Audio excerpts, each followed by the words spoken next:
destined for medical school, and then just all of a sudden had a change of heart and decided to follow a personal development journey instead. Wrote a couple books, and here we are. Mm-hmm. Here How we are you? are. I'm doing really well. Like, thank you so much for having me on the show. Like, I just want to give you kudos to creating such an amazing expression. I mean, from episode one, my friend, you are. Oh my gosh, you got hooks in me, and every single time that I hear you speak, I just can't get enough. So thank you for having me here. Thank you for sharing your story, which is super inspirational and motivational, and that you're doing this to to spread goodness around the world. Like, this is such a valuable asset, and like, thank you, truly thank you. You're welcome. Oh, Yes. wow. Let me turn that one down. That went a little too high. But you're welcome. I appreciate the fact that I have people out there that are actually listening to what I'm doing, and that it's not going unnoticed. Mm-hmm. But I mean, it's really not for. I put it, like I said, I put it out there, and if somebody gets something out of it, cool. If I get to engage with them at some point, Mm-hmm. and either through my uh, podcast group, or people reach out to whatever platform I'm on. Mm-hmm. It's always nice to get feedback for anything that you do in life, right? Mm-hmm. Agreed. Completely agree. That the feedback is what keeps us coming. It's what keeps us engaged in doing what we're doing. That's why weight loss journeys tend to not work as well, because the feedback is in the progress, and if you're not doing it right, you're not making progress, and you just kind of give up because you're like, what's the point, Mm-hmm. right? I hear that 100%. I think that No, there's a similar thing with just like exercising too. Just you're trying to build muscle or you're just trying to get healthy, and if you have a doctor next to you and they're like, "Yeah, you're doing this right, you're feeling this right," but if you don't know what you're doing, you might just think you're going through the motions and not seeing anything, even though there is progress happening, and it's easy, yeah, to just walk away because what am I doing, right? yeah, well, I could be doing this on the couch, right? Right? But that's why it works. That's why those like I'm sure you've seen like infomercials for like the butterfly, and you put a little vibration thing on your stomach to get six pack abs. That's why Yeah, that yeah, yeah. sells, because people are like, oh, this is the same thing. I'm just gonna put this on, eat a bucket of chicken, and watch TV, and have this magical ab machine make my belly jiggle, you know. What about the shake weight? Remember that? Oh, at least okay. Well, at least that thing worked. Did you try the shake weight? I mean, yeah, it looks like you're jerking the guy off, which is fine. But like that, there's so much resistance. I think South it, Park did it best. it doesn't matter if it looks like I'm jerking off a couple of guys. I'm getting results. Oh, All right, man. So tell me a little bit about your books, and your situation, your journey, and how you got to be here. uh, it is a great question, very deep, because I know all of us have infinite choices that we made in order to become the person that we did, and so I guess, yeah. Let's start with the books. The books came out. I think the first one was time. Oh, 2016. It was very yeah, 2016. It was very recent to after when I okay. It was right after I changed my, I guess, perspective and ended up on a different side of myself. I guess I was a brand new individual, and the book kind of came out of me, and I will get into that in a moment. And then the second book, it was a poetry book that I just kind of woke up every day. I was already in the middle of feeling a whole bunch of things.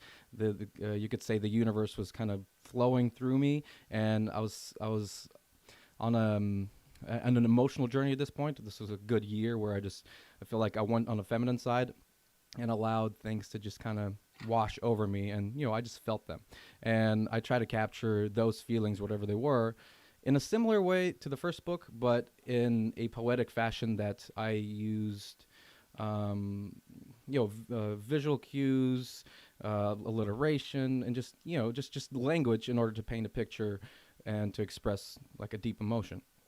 So the first book was actually a philosophy book, philosophy slash poetry, but mainly philosophy, about the mindset that I found through all of my uh, mistakes that we make in our life, through the choices that we make up till you get to a point of introspection, and then you say, "Holy shit, what? I lived that life. I made those decisions, and that was the best that I could do. Obviously, you can't judge yourself. You can't blame yourself for doing your best, even if it leads you to unwanted circumstances. But that was the first point that I got to, I guess, reflecting onto myself, onto my life, and say, whoa, like, there's some good things here that got me to this point. There's some great lessons that I avoided during that event was happening. And then basically I just kind of, I took those events, I took those understandings, I wrote them down, and, if somebody gets use of them, all the better for them, right? So to begin, I guess, my little journey, I want to start, I guess, let's start in middle school. I'm not that old. I'm 28 years old. But I know that middle school is very hard for a lot of people. I was a teacher for 4 years, right, recently. And they also tell me that middle school sucks. And I felt it because they shat on me, and I didn't deserve it. I just wanted to love them. But middle school was tough. We all go through changes, puberty hits. And then I believe that's when we start to kind of leave our childhood behind. We want to play, we want to do things, we want to be friends, and we start to look outside to see, how do I fit in? Am I doing this right? Why am I not like them? Why am I not like them? And you start to lose your individualism in the crowd think, because you're trying to be one of your friends or whatnot. So as in middle school, you go through that. It felt like I had a few friends who put me down and who were bullying me and picking on me because, I came from Russia and I wasn't normal or whatever. I'm a weird dude. So I felt ostracized for a while, and it just continued. I allowed that weight to build upon me, and I allowed people to just pick on me further, to devalue me, and I believed them, which is the dangerous part. I believed them, and I allowed that to keep happening, and I kept shitting on myself. Your thoughts keep weighing down on you. Depression starts to happen, and at that time, I was suicidal, and that was the heaviest. That was the heaviest that I've ever experienced my own life, because I felt like I didn't have control over what was going on. And then I grew up a little bit, and just like built some muscle, just like, I don't know, I think I was like a 5'3", 5'2" for the longest time, and then boom, almost 6 foot. I was like, oh, I feel like I have value now. I feel like you can't do this to me now. And there was a moment where there's an individual who he kept messing with me for a good, probably for like a whole year, just throwing things at me, like little Cheetos, little tomatoes, just throwing shit at me. And I'm looking good. I'm trying to bolster up my self-confidence by like wearing expensive clothes just so I could feel good. Not that it was working, but it was what it was. So I finally got to a point where I was like, I don't deserve this. So I stood up and just clocked him straight in the face. And then that was it. He didn't want to do anything. He finally felt fear, and he didn't fight back. He just kind of accepted it. And for me, that was a very interesting moment where I realized, oh, I don't have to take anybody's shit. I can go around punching people in the face. Not the lesson I should have learned, but it got me where I needed to be. And then after that, I became a really douchey dude. Violence was the answer, and I was better than everybody, and the script kind of flipped. Now I was on the side that would have been doing the damage and the picking on and the pain delivery, I guess, which I think we all need to experience the duality of life, being the victim, being the oppressor, so we can actually understand a situation for what it is. So while that was going on, I loved video games because it was an escape. You go into a universe and you get to express yourself, or you get to just play a character. And as I was doing that, my parents were saying, "Hey, why are you wasting your time on these video games? Don't you want to do something great with your life?" And I was like, I don't know, I'm a freaking kid. So they sold it to me. They said, you would be a great doctor. And I was like, I'm going to be a great doctor. Because you know how we get indoctrinated by the school and the parents, here's an idea, go with it, because we know better for you. And you're like, yeah, I guess, I'm just a kid, I don't know anything. So I I I, I was a good student. I learned well. I had a lot of understandings about how just to, I guess, accumulate knowledge. Uh, I think because I sucked at interpersonal connections at that time and I couldn't connect, so I found something that I could understand, which, the answer was always in the book. Just read it, focus on whatever it's saying, download it, and then, oh, cool, I understand biology, I understand math. Just keep getting new answers, keep putting yourself into a problem, solve it in whatever means you have. Here's an equation, here's an equation. So, like, knowledge came pretty easy to me. And I think that's how they sold me into medical school. So now I'm a douche. I like punching people. I feel like I'm better than people because I know a lot of things. And first girlfriend comes along. So, my gosh. She, what's the word? So she was already married and she had a boyfriend. And here's me sitting in the hot tub, be like, hey, how you doing? Um, Not proud of myself. That's where my journey took me. And she was already getting a divorce, and she ended up breaking up with the boyfriend to be with me. And oh boy, was that an interesting 4 years of our lives. It was my first relationship. She was an interesting human. Obviously, she was married at 18, or she married at 16, and was trying to live her own life. And So you did it. So you did a couple guys a favor, right? By taking her off of their hands. I honestly, probably, probably.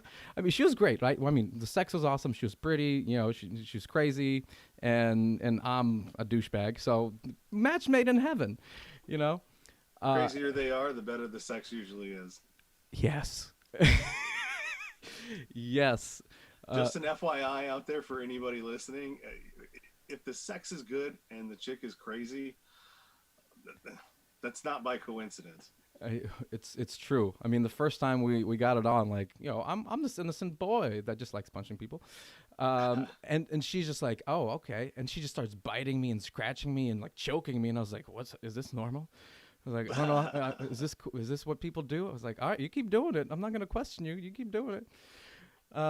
So that was fun. She did introduce me to a lot of to a new side of something that I thought I knew a lot about. Which is a constant theme in my life where I up until that point I know a lot and I know better than you, and I'm this cocky asshole walking around. No wonder I got into fights.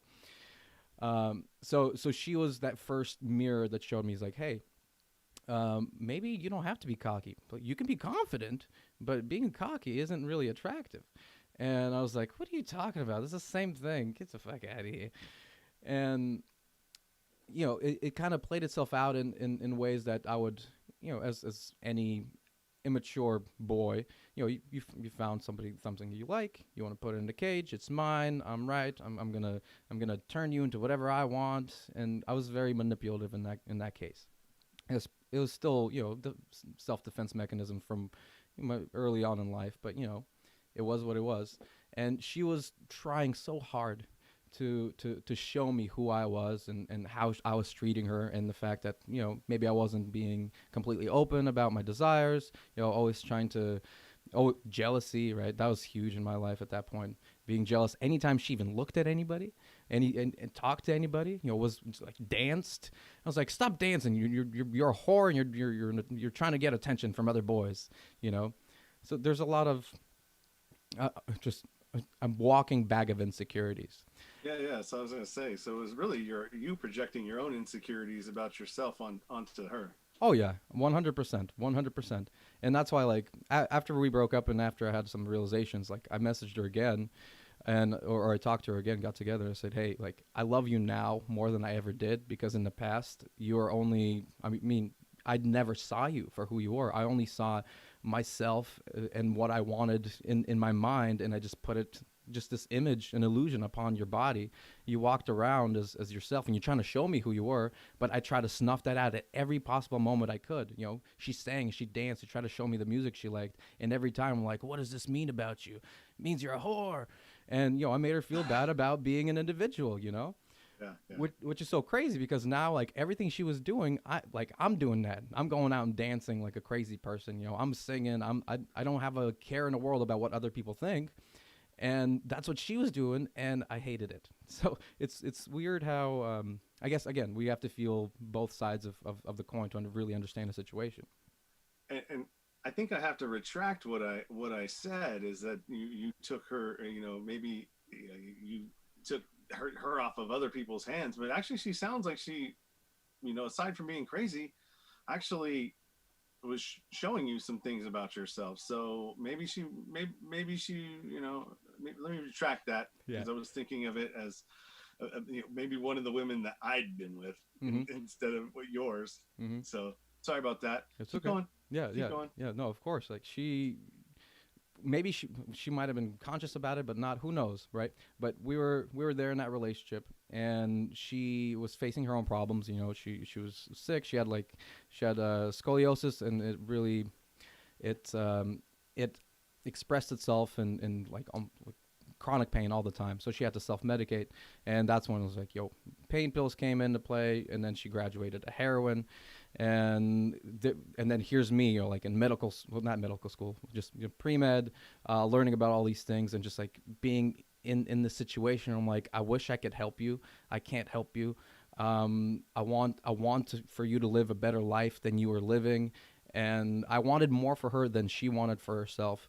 So we just continue to have this torsion between ourselves that kept pushing her away. She'd run away every other week. She would run away. She would hide, and then she'd come back, and I'm like, "Oh, I love you. I'm sorry." And I'm just like, "Ah, you bitch," but I always took her back. She'd come with like a hickey, and then she'd just make up some story, and I'm just like, I know you cheated, but it's like, what am I gonna do? And I just played along with the insecurities that we both had. Oh, you little cheater! You I come know. here. Yeah, uh, it was such an interesting time, I swear. But Tangled webs we weave, my friend. indeed, so once that was set aside, and I kind of had a chance to kind of reflect on it years later. Um, I finally understood the value that she provided for me. I think one of the last days, I don't know how we broke up finally, but I remember one of the last times we actually saw each other in a relationship. We came in and we had our talk again, just laying in bed, just like, oh, so we can do this. Maybe we can do this. Oh, let's sleep on it. We go to sleep. I think it's like, I mean, maybe it was like April, like now, or February. It was a normal. Let's call it March. I think that'll be fair enough. And we go to sleep at like 6 o'clock. Wake up at like 7. Like 3 feet of snow out of nowhere. And I wake up and I was like, this is weird. Are you tripped out by this? She's like, who gives a shit? So I feel like maybe that was a sign from the universe to be like, all right, just, I don't know, clean this shit up. You're making a mess. Just move forward. Just stop this. You've broken up like 600 times already. Just leave each other alone. But so that, I guess that mentality that I accumulated in school carried over to the relationship about, just again, my superiority, quote unquote, but my desire to manipulate and control the environment, because I've lost control in my own life, and I allowed other people to manipulate me in their ways, again, picking on me, calling me names, all these things, creating narratives that never happened in order to just, diminish my self-worth. So I went to the other extremes. So like, all right, I don't need anybody. I am the greatest thing in the world, and I had no basis to claim that. So once I was done with that with her, or once we were done with each other, I went forward and continuing my education, finishing it up. Was still on the track to be a doctor, and before that, I had another lady come find me. I've had 4 girlfriends in my life. This lady came and found me, or I found her. Who knows? I actually told this story on the other Sean's podcast, Getting to Know You. It was a threesome story. Hilarious. I think we broke the internet with that one. But if anybody wants to hear that one, they should in greater detail. But so I found her, and she taught me gratitude. She also had a boyfriend, and here's me. You're like, oh, don't worry about that. You come hang out with Mr. Psyche. Yeah, you don't. I never steal anybody, but I just show up and I was like, let me just love you, and if you want to be with me, that's cool too. I never tried to force their hand anyway. So we Just show, want to pet you. I yeah, just want to pet you. That's it. That's all I want. I just, Just let me love on you. Yeah, yeah, what yeah, about him? Him? Who's yeah. he? He doesn't We don't need to worry appreciate about you. him. That's exactly it. I'm glad I didn't piss up anybody too crazy, because like now, there's crazy people out there, and I understand that, but that's okay. It's a learning curve all the way through. But I met her, and then she started spending some time with me, and she she did this weird fucking thing. She kept thanking me for everything. And I was like, "What are you, fucking weird?" And she's like, "Thank you for bringing me tea." I was like, "Why are you thanking me?" She's like, "Thank you for bringing me a blanket." What the hell is wrong with you? Shut up. And then she explained to me, he's like, "Oh, it's called gratitude." I was like, "Gratitude? What is this stupid thing?" And it honestly was almost repulsive for like the first couple of weeks. I was like, I don't understand what is happening here. Like I never experienced that ever in my life. It's always felt like me versus the world. Even with the first girlfriend, it felt like I was battling her rather than there was a team situation happening. So like she showed me, first of all, that I'm not always right. She told me, she's like, go research some shit about whatever things. I think we had a disagreement about cannabis, right? And at that time, I used cannabis in high school, and then I put a negative lens about weed because it got me into weird situations with people that I didn't respect, or that didn't respect me. And so I put a negative lens on cannabis, and I was like, yeah, this is for drug addicts and for stupid people and for assholes and just whatever. Again, just to rationalize things. The mind is an untrustworthy thing because it can rationalize everything. But she's like, hey, dude, I do it, and it makes me feel better. It makes me feel closer to God, or whatever she says. And there's a bunch of health benefits, and it's scientifically proven. Like, you sitting here, you're all this smart guy, but you don't even know the science behind it. So I was like, ugh, fine. With this almost angst in my heart, it's like, I'll prove you. And she proved me wrong because I found everything I needed to see. The science backed up, the health studies backed up, and I was like, oh, maybe you're right. Maybe it was my own, I don't know, again, my own reflection, my own perspective that just needed to change. And once it did, I kind of felt maybe just I could breathe a little more. I wasn't this all-knowing person. There was room for growth. There was always room for growth. And then she taught me just gratitude, and then I started mirroring that with her, and I was like, oh, gratitude is nice. Like, beforehand, my friend lived next door to me, and I thought he owed me his time. I was like, you're my best friend. Hang out with me. What the fuck is wrong with you? And now I was like, oh, gratitude. I can be grateful for even seeing him for 1 moment, for like 10 seconds out of his day, because he's got his own life, he's got his own priorities. I'm not the center of his attention. I'm not the center of his life. I'm just just because we're friends doesn't mean we owe each other anything. So I was like, oh my gosh, like there's this freedom that exists that I don't have to manipulate or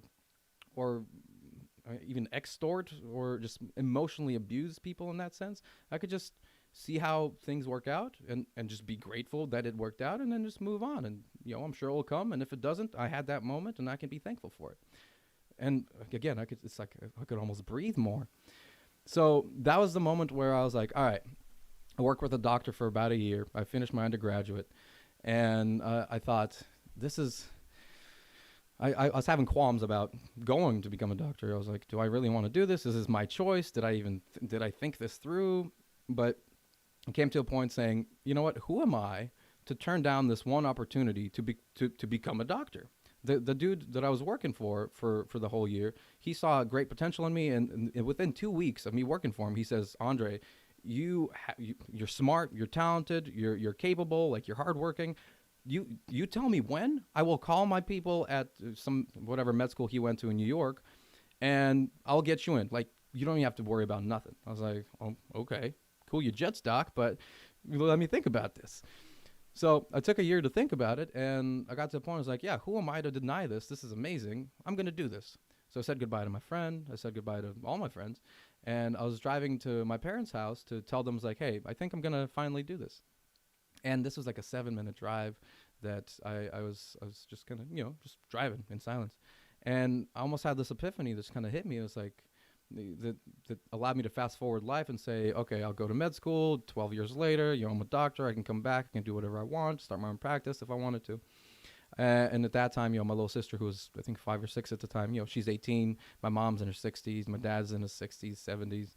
My brother is in his 40s. Like, I've missed the entirety of their lives. The people who I claim to care for so much, the people who I love so much, I missed the entirety of their lives, and I missed the opportunity to be an influence in their lives, the way how they change, if I can help them or not. And in that moment, the biggest thing that really changed my mind was my sister. I would have missed her middle school years where I felt the greatest amount of torture and pain, and her dad passed away right around that time too. So I knew she wouldn't have a role model to look up to or to ask for guidance. And I thought, like, if I leave, what who's to say that she's not going to go through the same hell I did? And I don't want anybody to go through that. Like that's why I was teaching too, in middle school and high school. I wanted to make sure that they were felt and seen and understood that, yeah, shit's hard, but just ride it out. You'll be fine. So 7 minutes later, right, this little drive, after saying goodbye to everybody, I come up to my parents or to my mom, and I was like, hey, I'm gonna quit my job. I'm gonna leave my apartment, and I'm come help you with your business because I love you guys more than I wanted, pride or money or whatever it was about the doctor thing. And kind of slowly, just kind of transitioned into just whatever it was. I kind of left anything I had behind, any sort of backup plan, anything and everything, and I said, okay, whatever this is, I'm gonna follow this. I want to be with my family, and I want to be present with them. So I started working for a company, which is a custom manufacturing business. And there's the first time in my life that I actually like made something with my hands, used some sort of knowledge that I had to actually create something rather than being some etheric badge that I wore to make myself feel better than other people. Oh, you look at you with your car. I know biology. I know chemistry. I'm better than you. That was my thought process for a long time. So that's the first moment that I took this knowledge and I was like, oh, I can learn how to program something on the computer, have it talk to like a CNC router and like cut something out. That's cool. That's like an extension of my body. What am I, a robot?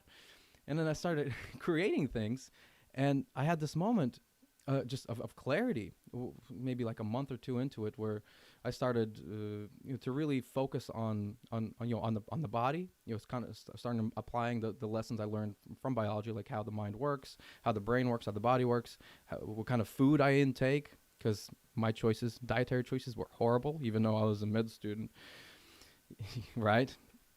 And I got to a point where, I started eating cleaner. I started thinking clearer. I started expressing myself a little better. And I just had this lightning strike about, and I understood I was the creator of my universe. I was God in a sense, not the God. I don't need anybody calling me hubris, but I was God of my own life. I can manipulate, I guess maybe not manipulate is the right word, but I could envision something for myself and then carry it out, and that for me, that was what the trade, the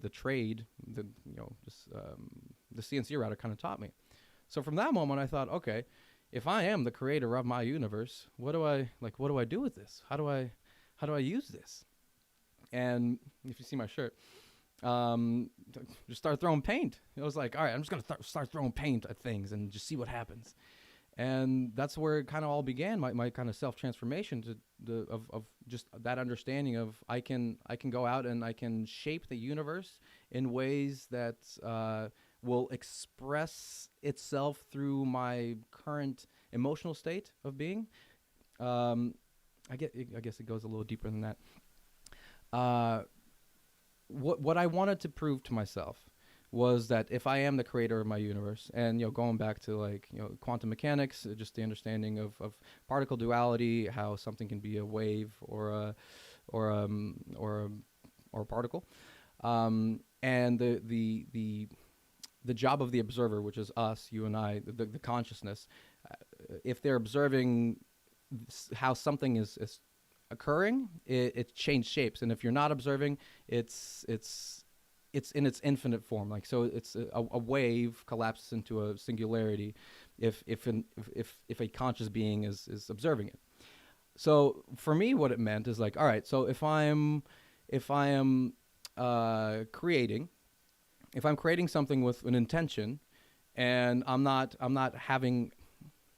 trying to manipulate it or control it in a conscious way. I'm not trying to, like physically draw a horse. If I'm not trying to physically draw a horse, and I'm just kind of in this flow of creation and using, physics and the universe to just kind of, express itself the way it wants to through me, then I'm gonna start to see something, you know, interesting. Something will show to me that there's a connection happening, that I am in fact creating just the way the physical universe exists. And that's why let's just throw paint at the wall or at canvases. So I started throwing paint, and excuse me, I got to a point where I have a painting and I'm looking at it and I was like, all right, there's something here. I don't know what it is, and I started taking macro shots. I got a little camera, started zooming in and just looking at points of interest on these paintings, and everything, they all had something. So I zoom out, or I put it up, put it on the computer, and just kind of inspect it, almost maybe like the what's his name, Freud and his ink blot tests. I know there's a fancier name, but people know what we're talking about. And just kind of started to look at my own mind. What am I perceiving in this image? What am I seeing present itself for me? And very slowly, or I don't know, maybe very fast, who knows? Again, lost concept of time. It started almost speaking to me. These obviously they're coming from my head, from my own thoughts. But I'd look at something, and there would be an attachment of some sort, and it would start reflecting my own life. Maybe I use it for, again, just introspection. And it was like, holy crap! There's this image of a face, and that face reminded me of this occurrence. And then I'd go down almost like a rabbit hole about this occurrence in my life, and I extracted, like, oh snap, love your neighbor kind of thing, just appreciate the things that you have. What love was, how to be successful. Like that was my first book. I just translated these like I think 32 images, and each image just kind of pulled something out of me, and I just wrote it down, and it ended up being just my personal philosophy book of how I got to this kind of thinking, how like health, the way that the world is functioning right now, the way that maybe even governments or whatnot, and like why everything is structured the way it is. If you want to be successful, what kind of individual does it take to be successful? What kind of mindset does that take? There's a chapter on love, like what love really is actually, like how to be in a successful relationship, like what two individuals would need to think like or be like in order to create something that's maybe long lasting, or at least valuable to each individual in their own growth journey, right? And I don't remember other things. There's a bunch of things that just came out, and I was like, whoa, this is cool. So published it, obviously, self-published it. Very easy to do, by the way. If you ever want to do a book, let me know. Like through Amazon is the easiest thing to do it with. If you need help, like literally call me. I'll walk you through it. Not that you probably need it. You're a smart man. Well, my problem is the motivation in actually getting it done. That's where my problem is. Okay. I want somebody to do it for me. I mean, really, that's what it comes down to. Don't we? I just, I'm like, fuck, can I have that robot, following me around, and all I got to do is just tell my story, and you put it all together. I mean, there's ghostwriters out there, but like I'm super lazy to where it's like, all right, well, I need more than a ghostwriter. I need a ghost ride along writer. That's okay? So funny. I mean, but like Gary Vee, that's what he does. A few other like entrepreneurial people who are #1 like bestsellers, that's what they do. They can talk. I know you can talk. They just talk into a recorder. They get a transcribed. They send that to an editor. They kind of format it better, and then they publish it. So like that way you save your time. You can talk about a subject for whatever. Let's talk about whatever your book's about. Right? Boom, copied. It's written down. Rev.com. They transcribe for like $2 a minute, I think. I did it once with an episode and didn't do anything with it. But, it's the technology's there and the people are there, and it's fairly affordable. And it's But yeah, I mean, we can talk about that later if you want. So, the first book came out, um, and third girlfriend came around. Ooh, beautiful individual. I love her so much. Women are magical creatures. I don't know if people are paying attention, but they're some of the most incredible individuals on this planet. Even if they're bitchy, even if they're crazy, whatever, they have such potential to show a man just where he is, who he is, how he is. If you're paying attention, if you're there, like that friction between two individuals, just or a romantic interest. I'm sure it works fine if you're gay and or lesbian or anything like that, or anything in between. There's a lot of options nowadays. I'm sure it works if you allow somebody close to you in that way. But um, a woman can show you your own soul, and if you're strong enough to take it, dude, like the possibilities are endless. But if not, we'll just continue doing the same thing until we get it, which is fine too. Pain is pain, suffering is suffering until you say, "Hey, I don't want to suffer anymore. Let's move on to something better." So It's a lot like addiction. Addiction's the same way. It's like a toothache. You deal with it and deal with it until you can't deal with it anymore, and then you go and have something done about it. People attitudes, perceptions, it's all the same. hmm It all kind of works the same way. I completely agree, and it's funny you say toothache. I just pulled one of mine Ha. out because yeah, it was stupid for like 3 years, and it was there, and I was treating it, and I think there's like an abscess. The nerve started dying, and so I couldn't feel pain, but you had to clean it out all the time. And I thought, why am I dealing with this? Well, like 3 years of so much wasted time. I just went to the doctor's, like, pull it out. Like, you sure you don't want a fake one? Just pull it out, man. And again, it's like all of that suffering that led up to it. I could have just decided to pull it out 3 years ago, but you need it. Sometimes we need that pain and that suffering of just whatever it was to give us the lesson to understand, hey, I don't need this. It's much easier if I just do it, I don't know, the right way the first time. But, we don't always have the clarity or the opportunity until we suffer, which is why I am a firm believer to not take suffering away from people, because suffering is, it's how we grow. It's how we learn. I will try my best to walk people through, I don't know, the better, not, I don't want to say better, the road of least resistance. I'm happy to explain that to people, but if people choose to go down their own route where there will be suffering, and I know this, I've learned that I have no power over that. Again, first girlfriend, she went down the road of heroin and all that stuff, and I try to save her, and I only cause myself suffering. So now I just hold people in a space of love, appreciation, say, hey, I see what you're doing. It's okay. If you need to experience this, you need to experience this in order for your own personal growth. I'm here for you. I love you, and if you ever come, if you ever need me for guidance or support or anything like that, like, I'm here. And it's not, it's just a good way to maintain your own individuality, give other people the freedom to be their own individuals, to make their own choices, and I don't know, just still be in an envelope of love, I guess. um, yeah, Yeah. yeah. Well, So, there are a lot of different levels to change. You know, you may be at a beginning level where you decide where yeah, I need to change something about myself. That I don't like something. You notice something about you that you're not happy with, you're not comfortable with. You're doing things, that don't serve you in any way, or hmm anybody else in that matter as well. And so that's your first acceptance, accepting the fact that, hey, mm, I'm not perfect. uh I've got some growing to do, and in being in the space where you're able to even receive uh, anything from anybody, because hmm it's one.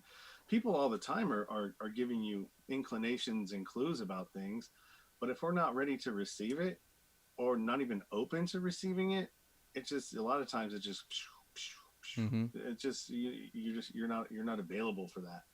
And once you become available for that, and life starts to change for people. hmm When you open yourself up to, hey, I'm not perfect. I've got flaws. I've got things that I do that I don't like. I've got ways that I treat people that aren't okay. hmm And once you get into that space of realizing that, like you said, you're not the smartest guy in the world. There's other things to life than just being smart. Mm-hmm. There's a lot of nuance to life that intelligence doesn't cover. Mm-hmm. You know, I've known some pretty smart dumb people. Yeah. Seriously, and it's like, and I've said it to him before. I said, dude, you're the smartest dumb motherfucker I've ever met. Mm-hmm. And a lot of it has to do with the fact that sometimes you can be so intelligent that you have no common sense whatsoever. Mm-hmm. There's your life is not linear, or maybe it is linear. One of the two. It's Mm-hmm. like you see things only in one way, Mm-hmm. and you don't see the nuance to things, the emotional intelligence that it takes to be a person that is, whatever it is I'm trying to Mm-hmm. say. I'm sure you understand. I understand, and I think that's exactly it. Like, we are being taught, and um, it's very focused in our education system, from just public school, private school, and university, to focus on the intelligent quotient, right? The IQ, the masculine side of the brain, right? Rather than kind of combining both the emotional intelligence and intelligent intelligence. I'm smart right now. Common But sense intelligence. yes, and it's that biggest thing, and it's like you said, some smartest dumb people. Like, right now, I'm in a place where, you know what, I would rather have a world full of dumb people who are kind-hearted and emotionally intelligent and just want the best for their friends, for their family, for strangers even, than a whole bunch of smart people running around saying, I can make the iPhone 73.4, and then just like shit on people and steal their money, and kind of waste the resources of this planet that we all live in, just for what, to brag that we're cooler or more interesting, or whatever it may be. There always needs to be a balance. And for me, I think that was the biggest thing that I was trying to learn throughout this entire process, was like, how do I balance this? What is balance? And since I spent so much time on the masculine side, I walked around, again, just getting into fights, abusing, having sex, all these things that society tells you need to do, and kind of just shutting down my feminine side. I thought dancing was, well, like, almost a sin. Don't dance, people will look down on you. Singing, expressing yourself, like everything that I am now, I once thought that it was a waste of time. It had no value for me or for society, for anybody else. And it was worthless. And Now, something to be afraid of even. now, did you? So, I mean, obviously now you dance and you sing and you do all these things. But were you doing that before, but just not in front of people? That is a good question. I can remember, and like, again, that time frame. I remember myself just like dancing. I remember one moment of dancing. I was dancing in front of a mirror, just kind of moving, just moving to music, and I was like, oh, this is interesting. And then I heard something creak behind me, like somebody was walking in or something. I was like, oh no, and I ran away and I hid. And honestly, I don't remember any other time where I expressed that. So I do believe that there was an inkling of that inside of me, and I was repressing it for whatever reasons, maybe being judged, maybe just afraid of showing my true colors. But even at that time, I wouldn't have been conscious enough to even understand what was going on. So it was definitely there. And then I packed it up with so much weight and anger and almost disgust that it disappeared for a long time. That when it did finally come out, which was this third girlfriend, she, like, I started chatting with her, talking to her. She kind of came to me out of nowhere, literally at the point of my transition from being this douchey guy to more, free flowing, more accepting, more spontaneous, just kind of taking the things as they are, just like, all right, it is what it is, whatever it may be, and I'm just gonna just observe it. And then she came to me like that week, and I was trying to explain to her, like, like who you are, who she was, again, just almost like a hippie person, and she matched me at that moment. But I was looking at her and I was saying, my gosh, if I would have met you 1 week ago, literally 7 days ago, I would have been repulsed by you. I would have thought you were freaking stupid. I would have not even gotten close to you. But I'm a brand new person and I'm super attracted to who you are. Like, this is what I want. This is what I love. This is what I am now. But I remember it clear as day, this other dude that was right there, right there. So it was a very interesting position to be in. And when I spoke to her, when I talked to her, I messaged her all these things. She, after some time, she told me, she's like, Andre, you're a poet. I was like, what the fuck do you mean I'm a poet? Like, what are you trying to say here? She's like, dude, just look at the way you talk to me. Look at the things that you say to me. Look at your messages. Like you're poetic. Like there's beautiful imagery. Like there's so much emotion in it. Like it's gorgeous. No one's talked to me this way before. And that was the first moment I kind of opened my eyes. Like, maybe you're right. Maybe I am a poet. And it was almost as if she gave me the permission to just follow this line of thinking, line of reasoning, line of speaking even. And since that day, I just, all right, let's start writing stuff down. Let's start putting things down. I'm a poet. I can do these things now. Oh my gosh, it always seems like, we still kind of look for maybe approval from the outside world, or even just a possibility of something existing before we can identify it within ourselves, so we can track it down, pin it down, and use it in any sort of way. It felt like it was invisible in my life, completely invisible. And let's see. So number three, she taught you how to. So I'm seeing a pattern here. That you learn a lot through your relationships with females. It felt like that was the only way I could at that time. And then, so was there mommy issues? Maybe daddy issues. I don't know. Just checking. Yeah, definitely like abandonment issues. I felt like I had that growing up. When we moved here from Russia to America in 2002, Dad left. He couldn't handle it. He was kind of dragging the family down. So he left, and it was me, my brother, my mom, and she was working like 3 jobs. So I definitely felt like abandonment issues, mommy issues, maybe. I don't know. Yeah, well, I mean, just that makes sense. I mean, I'm starting to see why you like my podcast so much, because there's a lot of parallels between your world and my world. Like, you're like I'm so happy you shared your first episode, because it was so rich in your storytelling and your patterns that you displayed down. I heard it and I was like, my gosh. I tried to listen to it and do something else, and I thought I was cheating you. So I was like, I'm going to finish this, and I'm going to go and I'm going to listen to this specifically. And I just sat there and I just ingested it, and I was like, damn, this is good. Right. This is about you, though. Yeah, so let's get back to you. Yes. Well, you and I will talk later about you. But so third girlfriend, her and I are stuck in this place of freedom almost. Like, one of the first things I told her was like, I have been the manipulator in my past relationships. I have been the one to try to bog you down and to lock you in a cage. I don't want to do that to you. I want to offer you the freedom. Like, I want you to be here because you want to choose me. I want you to be here because you find value in our interaction, in the love that we share with each other. I want you to feel like, if you wanted to leave tomorrow, you can tell me. You can say, hey, I don't think it's working out. I have other ideas about where I want to go, where I want to be. And I want you to feel safe telling me that, because I'm not going to try to stop you. I'm not going to try to convince you otherwise. I feel like you know what you want, and I want to help you become your best self. So that was like, for me, again, I felt like a level up there. I was like, oh my gosh, I feel like my wings are starting to spread or something. Because I even told her, I was like, you want the sky? You fucking got the sky. It's yours. And we had maybe like a good 6 months of our life in this just, we're just floating together.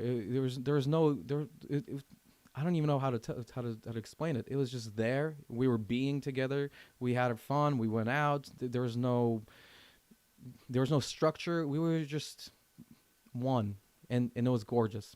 And with her, with her.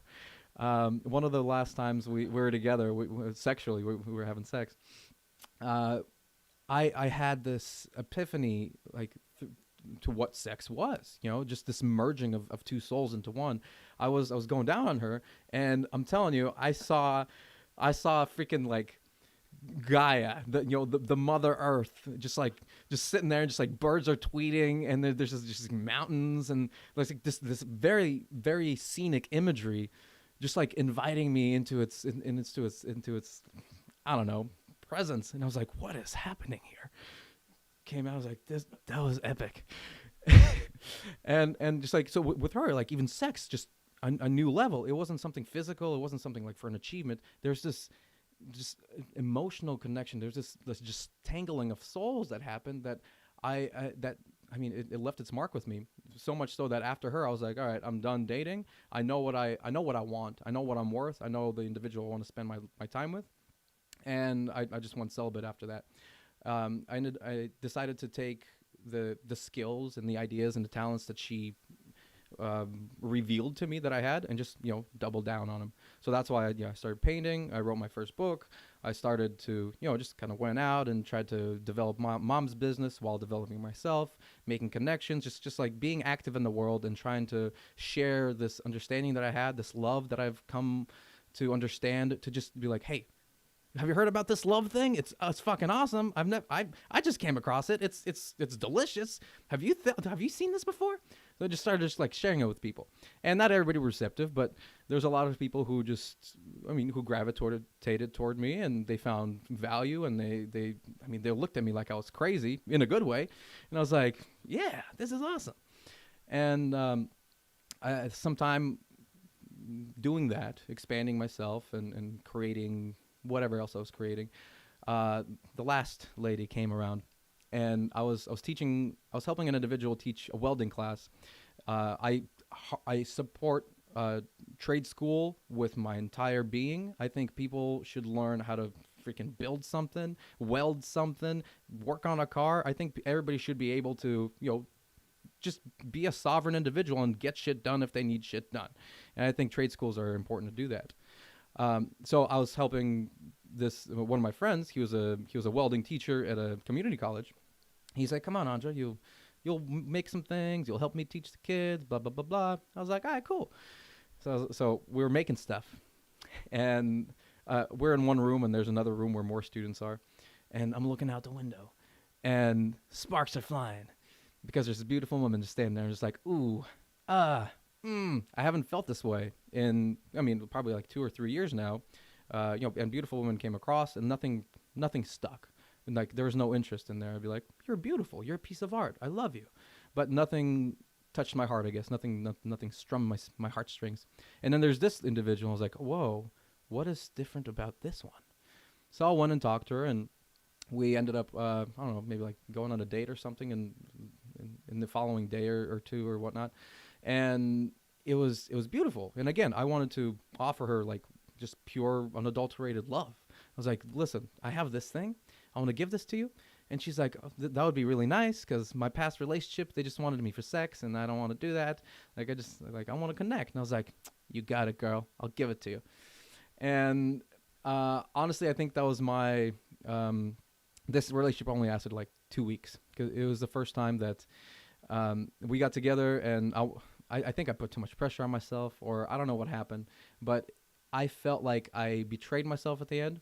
Because, again, she didn't want sex. She didn't want anything physical. I like physical stuff, even though I was celibate. And I felt like I manipulated her into at least, going down on her and enjoying my time and giving her pleasure, And she enjoyed herself, and then I kind of got out of it, and I thought to myself, what did I just do? What did I like? How did this happen? Like, I wanted to focus more on like the emotional aspect of this relationship, and here's me kind of going back on everything I stood for the last few years, and I got into my mind. I said, you know what? I feel like I'm gonna hurt you, so I have to let you go. But before that, she inspired me to just quit talking, She inspired me to start taking action. At this time, this was the first season of my podcast, and I just got people on there. It's like blah blah blah blah blah, talking about a whole bunch of stuff, and just trying to share that. But with her and her family, they're all also artists. They were doers. They were creators, and they were always making something. And when she came by to make some artwork with me, something struck, or just something changed. I don't know, but she inspired me to just say, all right, yeah, you're right. I just sit here and just talk. You can see how much I talk. I could just sit here and talk for a millennia, but what do I have to talk about, right? What am I really saying? What do I have to show for all of this talk that I'm doing? And that's when I was like, oh, it kind of paralleled back to when I was a douchey dude and I thought I knew everything and I just had to just be there and just be cocky all about it. I found myself at a place where, yeah, I have this understanding and yeah, I have this love and yeah, I got to a place where, like maybe I have some clarity about what is going on here, but what am I doing with it besides just talk? So I was like, whoa. Again, just kind of something shifted inside of me, and I was like, all right, let's make stuff happen. Let's go actually like do something in this world. Let's create something. Let's move mountains. And so unfortunately, I had to let her go. But then since after her, I picked up music because I found that if you want to deliver a message, paintings is not the best way. Most people don't know how to look at a painting and extract the knowledge. Poetry, also not the best way because there's a lot of ambiguity that can be had there that maybe most people might not connect to. But music, or reading as well. But music, it happens in the background almost. It's everywhere. It's in our airwaves. It's in our kitchens. It's in our cars. And if you get your message, packaged nicely with a nice little melody and it's digestible enough, people might not even be listening to it, and you're getting in their mind. And your same principle as marketers use. You're getting brainwashed. So if I'm gonna brainwash you, let's put a beautiful message in there, right? Let's say, hey, love each other, appreciate each other, look inside of yourself, find who you are, and like be that. Don't look outside and try to conform to what other people want you to be. Find out who you are, find out what you love, find out what you want, and then start following that direction. So I was like, all right, I'm gonna make music. So I started making music and really just dove into that. And oh my gosh, music is magical. I love music. Guitar is my favorite. She changed my life, like truly. She made me look at myself in a different way. And again, just allowed me the opportunity to go out and connect with a community of similar individuals. Up until this point, I felt like I was, again, alone. It's like I stumbled onto something great and nobody else knows about this. And I'm just like, what is going on? And to a point, it was true because I didn't see anybody. I didn't see this reflected anywhere. I didn't see anybody mimicking this. I felt like I was all alone. And then with music, I stepped out of my comfort zone. I kind of started meeting people. I started seeing individuals who were similar in their mindsets. Like, yeah, we want better. We want change for the world. We want something better. We want people to feel loved and appreciated and taken care of and, to express themselves. Like there's this life where people are living in fear and they're being bogged down by maybe even just like whatever. It can be anything and everything. And we're here to offer like solace and the catharsis and a way to just express that, to just relieve their pain to a point of, maybe they can finally reach out and just kind of crawl out of whatever hole they find themselves in. And music turned out to be that tool. Since that day, I just been putting everything I could into the guitar, just expression and reaching out. And out of that, second poetry book came out, and whatever else happened, like now I don't know where I'm at anymore, honestly. I'm just kind of floating in a bunch of color, if you can see, and just literally walking around like this everywhere I go, and people think I am the visual expression of the coronavirus because I'm just like this Jackson Pollock clothed person with weird glasses and a hat, and I don't know. I just like I have no more what's it called? I don't know, obstacles. Like anytime I go out into the world, I don't seek for approval from anybody anymore. Like that's why I took learning into my own hands. Like life started to be my girlfriend, and she started teaching me about how to become a better person, how to look at yourself in a different way, how to introspect, in order to grow. Which again, for me, it's music, art, expression. I could find my reflection in that. I could find my growth and my intentions in my art, in my creations. So now when I go outside, I'll dance in Safeway, and I'll touch things, and people are like, "Why you gotta make a scene?" I was like, "I'm not making a scene. I'm just living life." I went to a biker bar, literally a biker bar, a bunch of people with beards and tattoos and bikes and whatever they are, and I just danced and frolicked around that place. I was saying, "Can you feel the love tonight?" into their faces, and I was caressing people, and they loved it. And they came up to me afterwards. They're like, "Bro, I respect you so much. Like the thing you just didn't hear just now was amazing. I danced for like 4 hours there and made like half the bar became my friend because, I'm just there being myself, loving them, appreciating them. And, we kind of had a little dance party. It wasn't huge, but like 10 people started dancing here and there.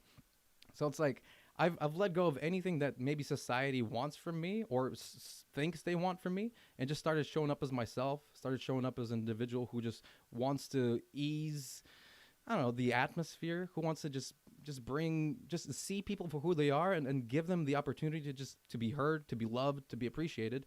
And you know what? Like here, I'm cool with that. I don't know what the next step's gonna be, but this is really nice. I'm really enjoying this, and I'd like to see where this goes. I think that's a whole story right there. All right. Well, you know what? That is a story, that's for sure. One thing I gotta say. So you had the one girlfriend that taught you about marijuana and how that was good. Did you ever finally partake in it? So I partook in cannabis again in high school. I enjoyed it. It got me into trouble. Then when she came around, I was like, all right, let's do this. And then I started. I smoked with her from time to time, and it gave me a completely different understanding of what it was.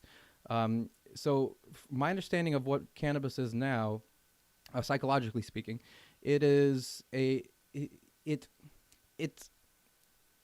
it shows you your insecurities. It shows you your deepest thoughts, right? And it shows you the projections that you make, and maybe even the connection that is deeper than what we perceive. I'm gonna say it sober. I'll say it that way.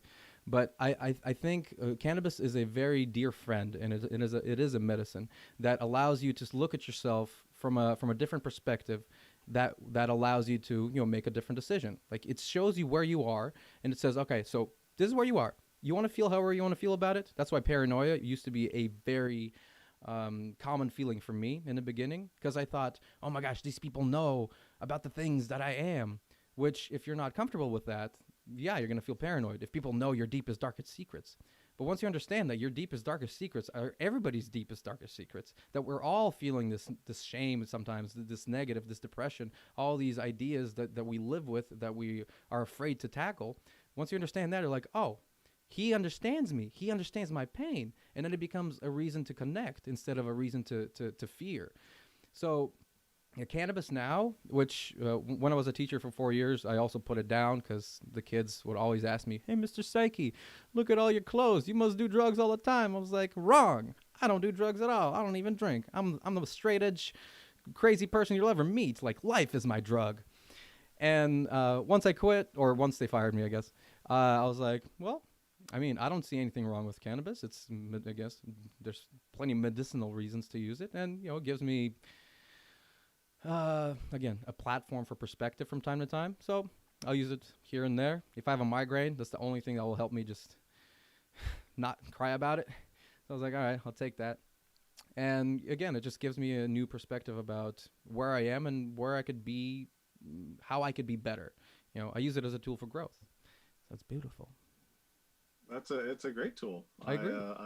I consume on a regular basis. To me, it's like I take edibles, and I don't like smoking because I have there's lung issues that run in my family, and so I quit smoking, and so I don't mess with any of that stuff anymore. I don't like the smell of it when it's burnt, even True. so. But yeah, I mean, for me, it's I microdose it and it's more of like a like somebody would take Zoloft or Prozac. Mm-hmm. It gives me a feeling of well-being. I don't get high. I don't get trashed. Mm-hmm. It's just it just puts me on a mellow trajectory Mm-hmm. and allows me to just kind of go through life, and examine, Mm-hmm. and instead of being instead of seeing things from, oh, this is being done to me, Mm-hmm. it allows me to flip it around and go, oh, well, what am I doing to invite this? Mm-hmm. So it's great for introspection for sure. Mm-hmm. Definitely allows you to take a look at yourself and how you how you engage with your environment, not how the environment's engaging with you. Mm-hmm. Ah. Um, so I enjoy it, and I enjoy mushrooms too. Mm-hmm. That's a more intense version of what you're explaining, Mm-hmm. I completely you know, agree. because that really sheds your ego. Mm-hmm. And like if you're having an issue with something, I'm not a doctor. Let me just make that disclaimer right now. I'm not a doctor in any kind of way, or a medical professional or psychologist. I just know what works for me, and Mm-hmm. my body and my mind, and how I get through my own life. And yeah, mushrooms definitely. I think that everybody should take a trip, at least a 3.5 gram trip, once in your life. To If you're having some issues somewhere, man, it will definitely. It's helped me, Mm-hmm. and you know, I'm getting ready at some point to take another one, because there are still some points in my life with my attitude and how I see things and my laziness. You know what I mean? Mm-hmm. I need to get under control, and so I'm gonna go and dive into my mind for a little while, and see if I can't come out with some solutions and Mm-hmm. some answers. That's beautiful, and thank you for sharing that too. I'm a huge proponent of uh, what's the word?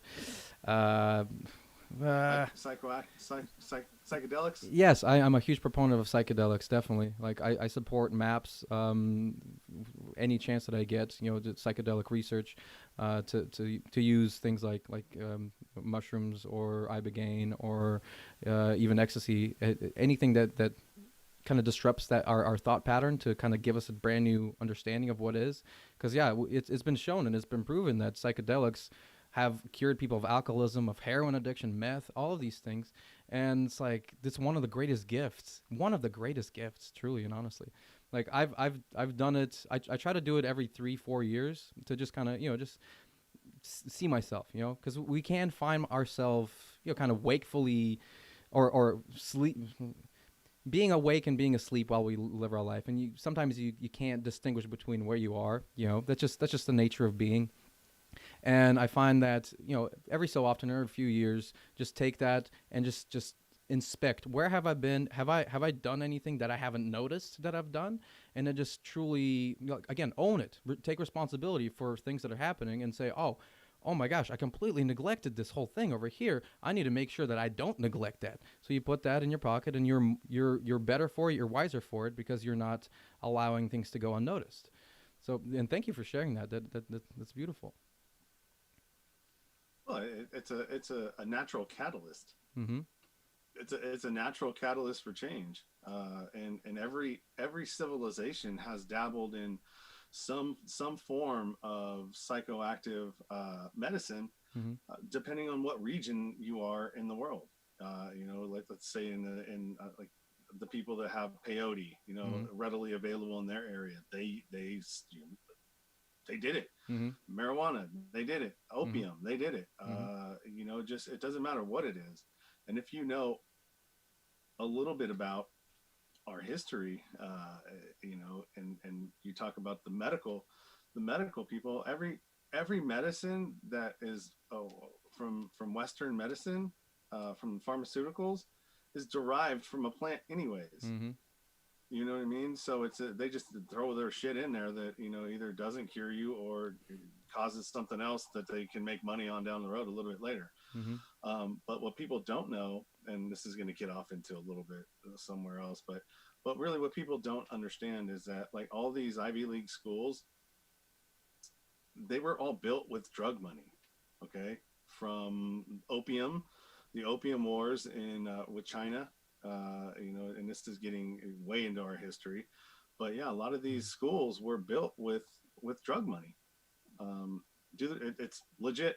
Mm-hmm. If you think, oh, you son of a bitch, and you go with your with your conspiracies, go Google that shit. Exactly. Go, it's real. Um, yeah, but I mean, they do serve a purpose, and Mm-hmm. there's a reason why they've been outlawed and they're illegal, and Mm-hmm. and they because they work. They do work. Make you think for yourself, you know. And again, You know, I think we need to instill a sort of like, you know, growing up ritual like they do in so many cultures. And I think ours should be, hey, here's 4 grams of Capenzis. Go eat that, and just kind of sit with yourself, see what you come up with, see what happens. You know, kind of look yourself in the mirror, and then and you know, decide what kind of person do you want to be. You know, because I remember one moment, or one trip, I should say, where it was very blatant that there was things coming down, however they were coming down, and I was seeing it, all the injustice in the world, and I understood that you either accept whatever injustice comes your way, or you get to one that you look at and you say, I cannot allow this to exist, and you either have to do something about it, or you live in shame knowing that it is existing there, and you're not, I don't know, man enough or just strong enough to go and tackle it. And if you're not, then you build yourself up in order to go and fight this battle or this injustice. And it's still something that resonates with me every single day. It's like, yeah, there's stuff out in the world. If you can accept it, great. If you can change it, yeah, there's already a saying about it. If you accept what you can't change, change what you can't accept. Which is yeah, deep. yeah. I agree with that. You know, there's just I don't know. I think we're in a funny space right now. Mm-hmm. As society, our situations, Mm-hmm. or we're all being forced to take a look at ourselves. And I don't know if that was the plan from the people that are running everything, um, or moving everything. I don't know. Mm-hmm. I don't. I know that the internet didn't they weren't expecting that. Mm-hmm. And, you know, the amount of how quickly information spreads, and you know, the news cycle now went from a week and a half to a week to instantaneous. Mm-hmm. You know, there's no hiding anymore Exactly. anything. So And yeah, hopefully it helps us. You know, I don't know. like you were talking about Oh, who history knows? too, that's accessible now. Like all that information about history, how America was founded, how everything became the way it is now. Everything is written down, and again, you can take that with a grain of salt because you know who's writing it. But then you just make sure that you educate yourself from every possible direction and say, all right, what am I getting out of all of this? What do I think happened? Not what did they tell me? Because it's so easy to just listen to what somebody else tells you. And I think that's one of the biggest problems is we continue to look up to an authority figure to think for us. But with all the knowledge available in the world, take what you need, collect it in a pool, and say, all right, what is this telling me? Is this telling me that blah blah blah blah blah, or blah blah blah blah blah blah blah? And then make your own decision. And Yeah, that's how you become a free individual, a sovereign being that can actually think for themselves and then make decisions that are best, in your opinion, the best for yourself and for the ones that you love. absolutely. And we are at an hour and 12 right now. Goes Nice. by fast, huh? It goes by fast. It goes by fast. So why don't you go ahead and give all of your spaces and places where people can find you, Mm. plug anything you need. I'll have it in the show notes available as well, but go ahead and voice it if you like. Okay, thank you, Sean. So first thing I just mentioned, MAPS. It's an organization that you can donate to. It's a nonprofit organization that you can donate to continue the research with psychedelics, and you know, bring it to people that might use it in mental health places, and you know, maybe even legalize it eventually. I know we are going in that direction, but MAPS is definitely an organization that I respect and I give to as much as possible.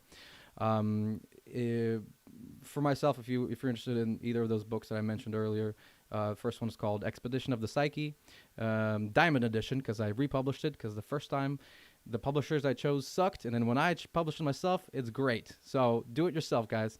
And then the other book is A Space Between the Crest and Shadows. You can find a lot about me on just andreypsyche.com. It's the hub of my brain, my creativity, my music, my podcasts, my freelance skills, my art. Like literally everything is on there. And if you want to reach out to me personally, you can email me. My contact information is there. I welcome friends. I welcome guests. I welcome anybody who might think that they could need my help or want to just collaborate on something interesting. I welcome connectivity and unity. So please reach out if you feel like we would get along or make something awesome. And yeah, stay lovely, people. I love you guys. Right on, brother. Yeah, and also, are you a part of my Facebook group, the podcast Facebook group? uh, I don't know. No, if I'm not, please do add. Yeah, I'll see. And if not, just if you go to the show notes in any of my Ah, okay. recent podcast in my recent podcasts, Uh huh. uh, go to the link tree, and then it'll take you. The bottom of the link tree will be, my Facebook group. So all my places and spaces and places are on that link tree. It's really made it a lot easier for me to have to. I just shoot that out there, like, all right, if Okay. you want to find me somewhere, there it is. Fantastic. That's But perfect. hey, yeah, dude, I want to thank you for being a guest on the show, coming and talking to me, hanging out with me this afternoon. It's a pleasure to listen to you and all of the parallels that you and I share. So I mean, we should definitely talk again, maybe collaborate on Mhm. some other stuff for Most sure. most definitely. And I will add you to one of my groups if you would like. I'm Yeah, collecting that's fine. amazing humans into one place so we can make something interesting. And I would love for you to be a part of it. Yeah, for sure. Just send me a invite, and I'll make sure I accept it. I will. I will. This has All been a right, great Andre, pleasure. I appreciate you, man. I appreciate you, my friend. Thank you. I love you. All right, brother.